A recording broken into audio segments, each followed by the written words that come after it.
Shin ko kun sani cewa za ku iya nemo dukkanin wata waƙa da kuke da buƙata ta hanyar rera ta kawai? A da a kwanakin baya na yi wani bidiyo cewa yadda za ka nemo kowace waƙa da kake da buƙata, wannan sai ka jawo application. Amma a wannan hanyar ba sai ka jawo application ba, cikin YouTube channel ɗinka ne kawai za ka je ka shiga ga wasu danne-danne kawai za ka nemo dukkanin wata waƙa da kake da buƙata ta hanyar rera ta kawai.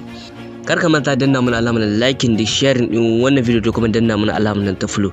Idan kana da wata tambaya kuma ka shiga cikin comment ka rubuta mana tambayar da kake yi. Bayan ku shigo cikin YouTube channel ɗinku kamar haka ga wani waje inda kun ga alamar searching ko za ku danna shi. Da zaran kun danna shi ga wani waje wanda kun gani inda kun ga alamar mic din ko za ku danna shi. Da zaran kun danna shi da kuke gani zai fara nuno muku wannan fuskar kuke yin shine zai nuno muku. Anan za ku ba shi dama kamar haka. Da zaran kun ba shi dama ga wani waje ne inda an rubuta shason kawai za ku danna shi. Da zaran kun danna shi za ku fara rera wannan waƙar da kuke nema. Da zaran kun rera ta wannan waƙar da kuke nema kawai wannan waƙar za ta bayyana muku, za ta fito muku ta yanda za ku iya downloading ɗin ta cikin sauƙi cikin kwanciyar hankali. Duka anan muka kawo ƙarshen wannan video namu. Idan wannan video namu ya birge ka, yi ƙoƙari ka danna wannan video